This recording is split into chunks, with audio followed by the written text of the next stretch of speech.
Ya, Yesus di hari-hari terakhirnya dia ada nasihat-nasihat yang berharga, nasihat-nasihat yang sangat penting, yang sangat berarti kepada orang-orang yang dia kasihi, orang-orang yang dia cintai. Nah, apa nasihat Yesus terhadap orang-orang yang dikasihi di hari-hari terakhirnya dia bersama-sama dengan murid-murid Kristus?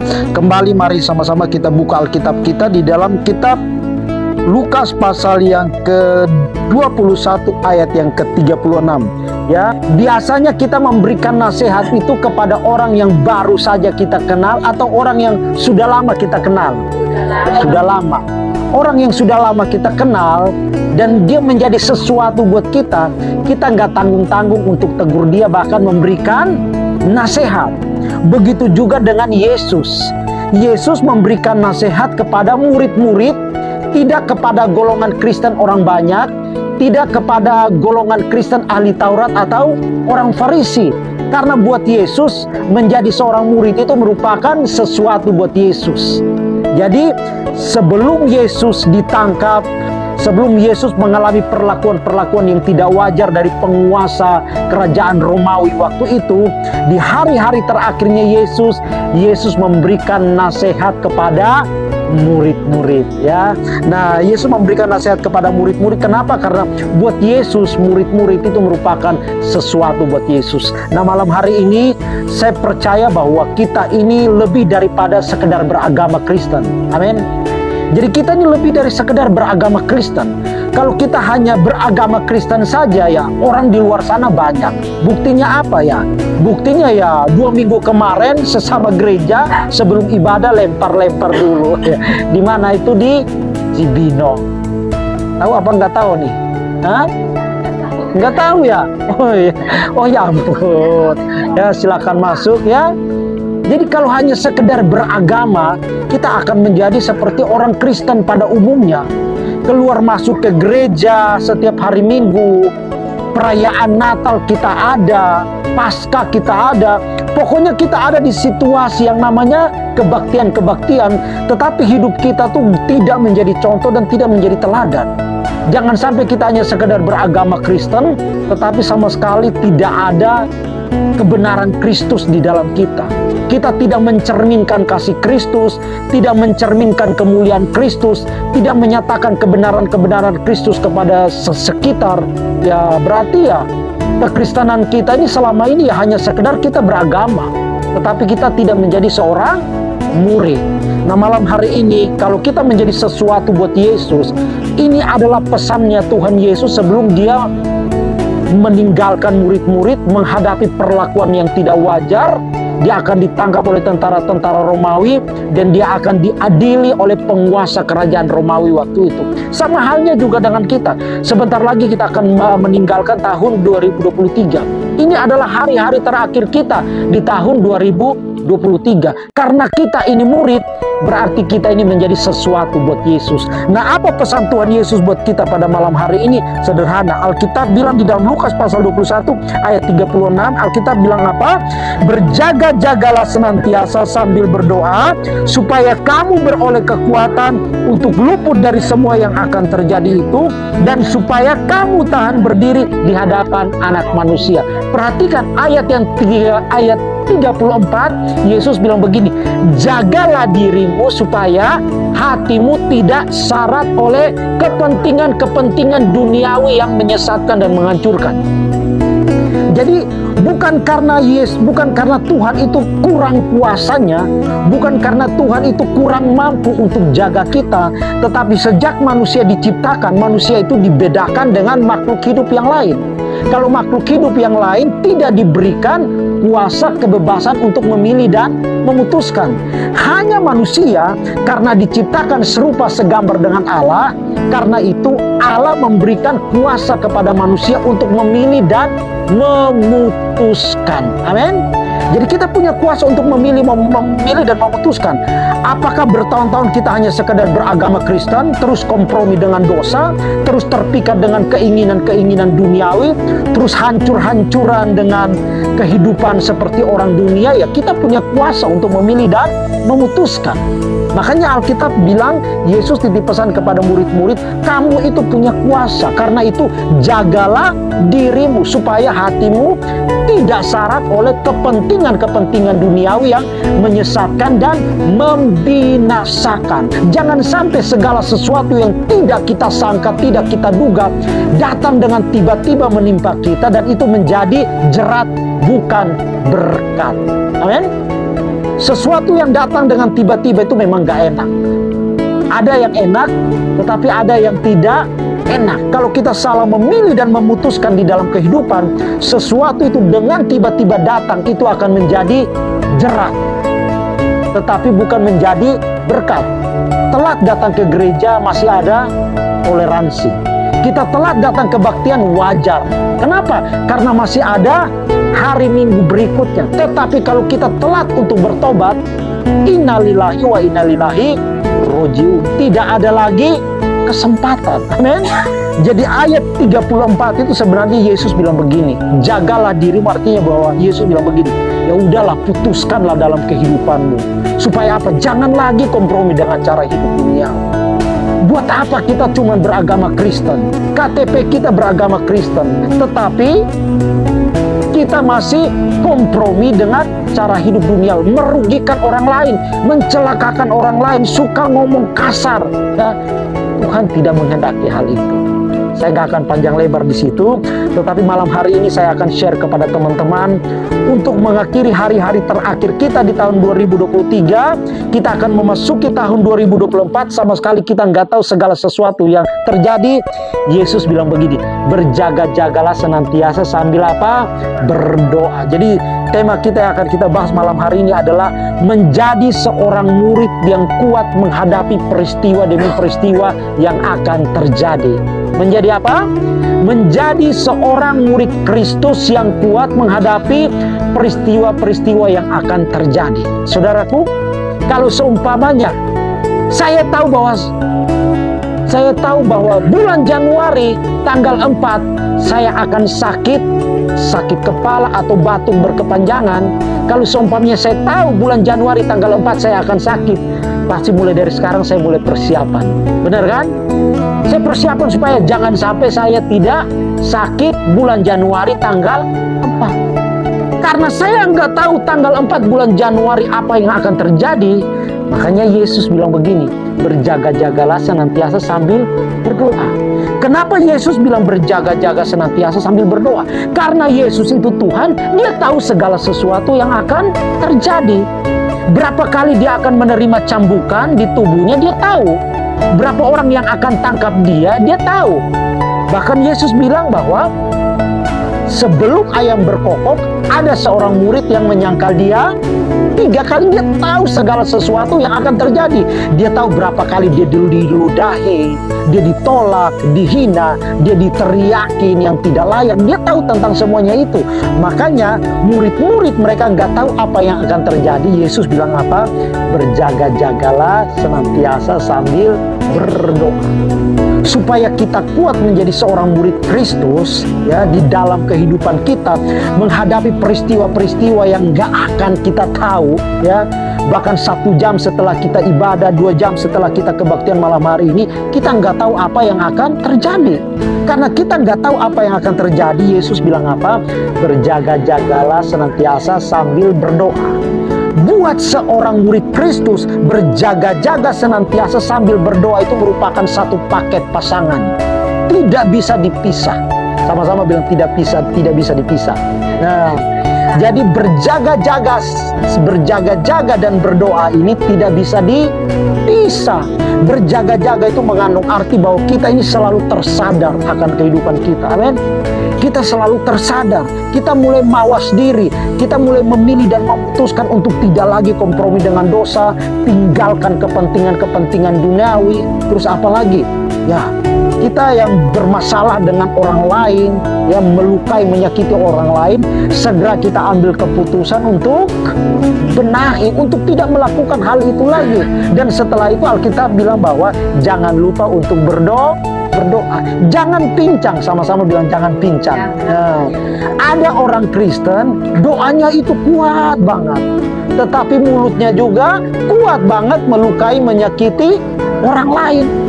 Katanya dia bicara dan ngobrol dengan Tuhan, tetapi omongannya juga merugikan, mencelakakan, melukai, menyakiti orang lain. Ini terjadi kepincangan.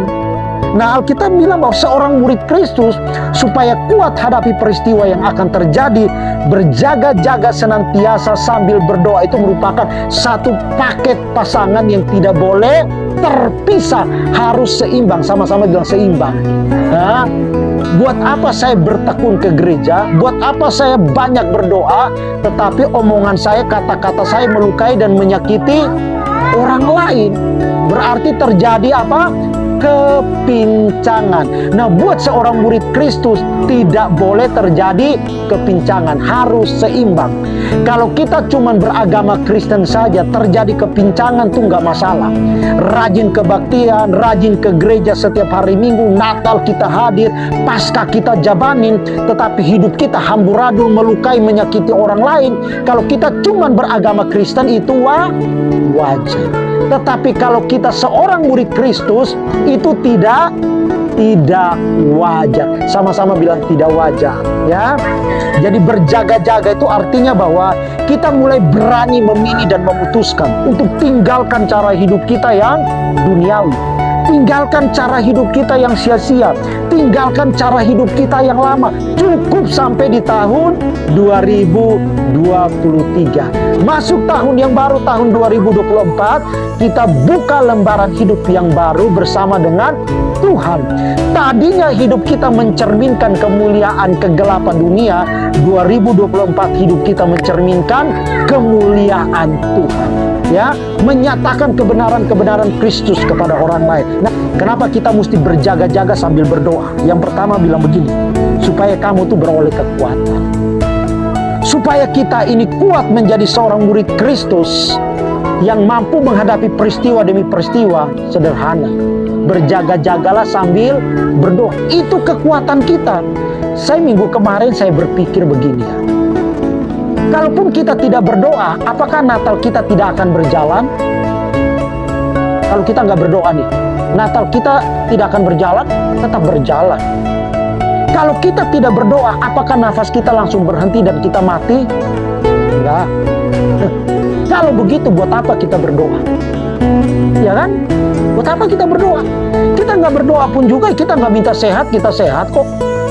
Kita nggak berdoa pun juga, makan minum juga ada. Kita nggak pernah makan batu, ya kan? Tapi kenapa seorang murid Kristus itu harus berdoa? Kenapa? Waktu lalu saya udah bilang di dalam pemberitaan, karena berdoa buat seorang murid Kristus itu bicara tentang apa? Hubungan persekutuan yang kita bangun secara pribadi dengan Tuhan. Dan yang kedua itu apa? Berdoa itu bicara tentang kebergantungan hidup kita total hanya kepada Allah. Jadi kita seorang murid Kristus itu tidak ada alasannya untuk tidak berdoa. Kita harus berdoa. Makanya tadi saya bilang, kita nggak perlu berdoa pun juga, Natal akan terus berjalan kok. Kita nggak perlu berdoa, WL tetap melayani kok. Kak Frankie tetap berkhotbah. Tapi kenapa kita mesti berdoa? Oh, ternyata berdoa itu bukti kebergantungan hidup kita hanya kepada Tuhan. Tanpa Tuhan itu kita nggak akan pernah mampu jalani hidup. Tanpa Tuhan kita nggak akan siap dan kuat hadapi peristiwa musim yang datang silih berganti. Kesesakan, penderitaan, sakit, penyakit, kita nggak akan mampu. Karena kita seorang murid, kita harus berdoa. Amin. Deal ya. Kalau hanya sekedar beragama Kristen, tidak berdoa nggak jadi masalah kok. Banyak orang Kristen di luar sana nggak pernah berdoa. Nggak pernah berdoa, cuma berdoa kalau ibadah Natal, kalau hadir di gereja baru berdoa, kalau ada ibadah ucapan syukur di rumah baru berdoa, karena ikut-ikutan. Tapi karena kita ini seorang murid Kristus, berdoa itu bicara tentang apa?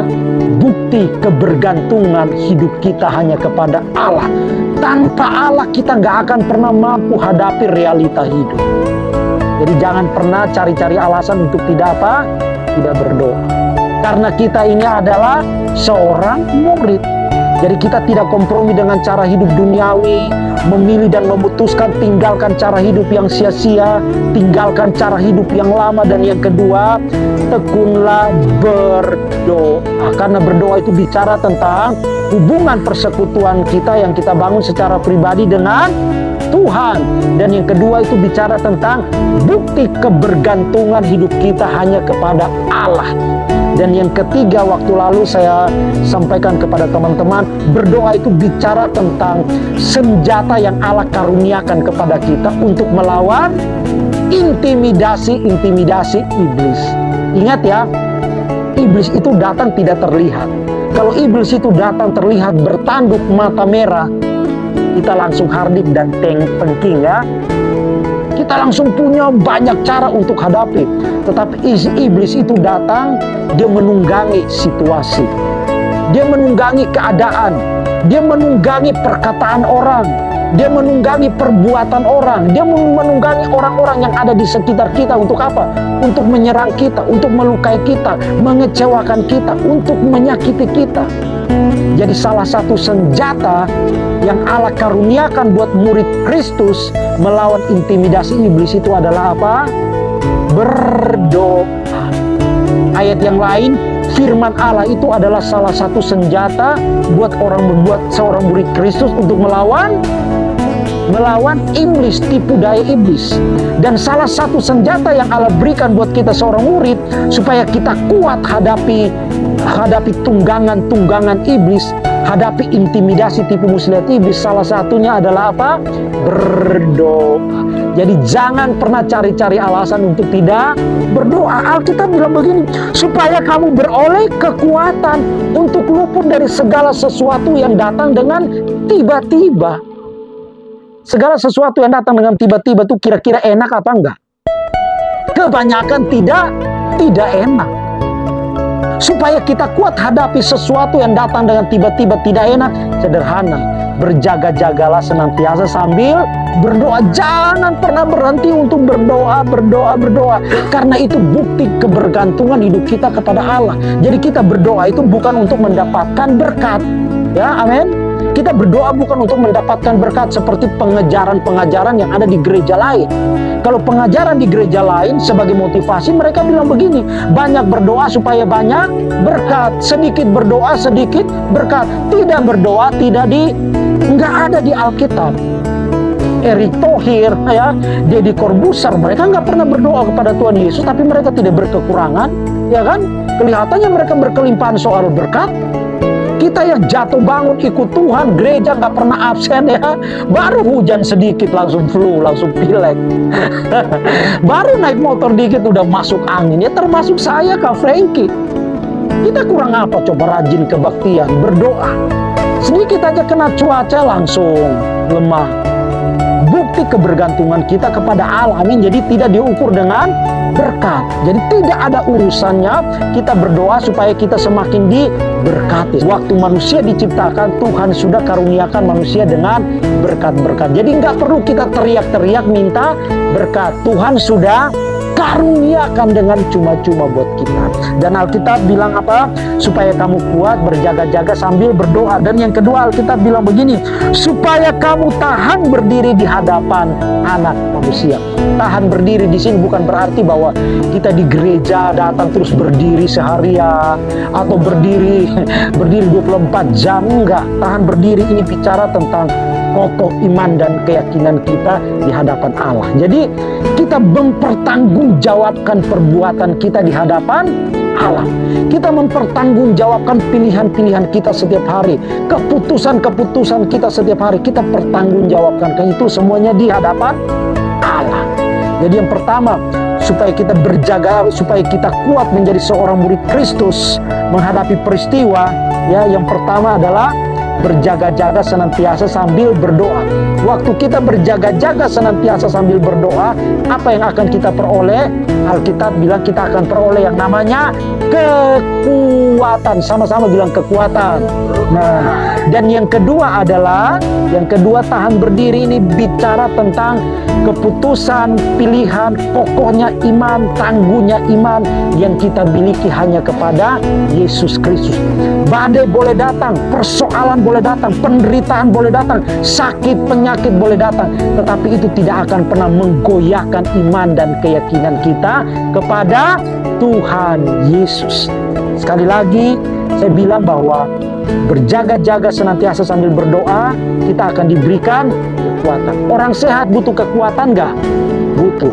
Orang sakit butuh kekuatan nggak? Butuh. Orang sehat saja butuh kekuatan untuk bekerja, beraktivitas. Apalagi orang sakit. Makanya sering saya kasih contoh, ya, HP saya ini ringan. Saya bisa angkat dengan satu tangan. Tapi kalau diizinkan sakit stroke ringan, sebelah kiri atau sebelah kanan, kira-kira HP yang begitu ringan bisa nggak diangkat? Nggak bisa. Terasanya ini seperti 100 kilogram. Nggak bisa angkat. Angkatnya susah, minta ampun. Orang sehat aja butuh kekuatan, apalagi orang sakit. Jadi semua kita butuh kekuatan nggak? Butuh. Supaya kita kuat menjadi seorang murid sederhana, berjaga-jaga senantiasa sambil berdoa. Pertanggungjawabkan perbuatanmu di hadapan Tuhan. Kita akan meninggalkan, kita akan mengakhiri tahun 2023. Dan kita tidak tahu kemungkinan-kemungkinan yang akan terjadi di tahun 2024. Jangankan 2024, tanggal 28 Desember 2023 aja kita nggak tahu kita mau bikin apa. Atau tanggal 31 Desember 2023 kita nggak tahu kita mau bikin acara apa. Siapa di sini udah mempersiapkan segala sesuatu? Kita nggak tahu. Bahkan kita mau pakai pakaian untuk kita beribadah tanggal 31 Desember 2023 aja, sampai hari ini kita nggak tahu baju warna apa yang akan kita pakai. Ini menandakan bahwa kita itu nggak tahu kemungkinan-kemungkinan yang terjadi di depan. Karena itu, sedia payung sebelum hujan. Yesus menitip pesan buat para murid, berjaga-jagalah senantiasa sambil berdoa. Itulah kekuatan kita. Amin. Kali ini saya akan akhiri dengan ini. Tuhan telah mengaruniakan kebaikan-kebaikan kepada kita dengan cuma-cuma. Berkat-berkatnya dengan cuma-cuma. Pertanyaan kali ini di sini. Siapa di sini yang mampu menghitung kebaikan-kebaikan Allah? Hah? Berarti deal ya. Tak ada satu manusia pun juga yang mampu menghitung kebaikan-kebaikan Allah. Yang kedua, kita di sini ya tidak mampu membalas kebaikan-kebaikan Allah. Deal ya. Ibadah, doa, lagu-lagu rohani yang kita nyanyikan, apakah bisa membalas kebaikan-kebaikan Allah? Sepintar, sehebat, secerdas apapun kita nggak bisa menghitung, kita tidak punya kemampuan menghitung kebaikan-kebaikan Allah yang dikaruniakan buat kita dengan cuma-cuma. Dan yang berikut, yang kedua adalah kita tidak punya kuasa apapun untuk membalas semua kebaikan-kebaikan Allah.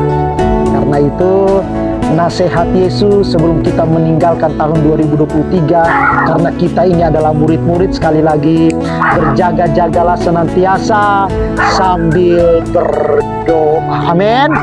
Putuskanlah di dalam kehidupanmu, tinggalkanlah cara hidup yang duniawi, cara hidup yang sia-sia, cara hidup yang lama. Jangan kompromi dengan cara hidup duniawi. Dan yang kedua, jangan pernah jenuh-jenuh atau bosan-bosan untuk berdoa. Tidak ada alasan untuk tidak berdoa bagi seorang murid Kristus. Selamat malam, Tuhan Yesus memberkati kita semuanya. Amin.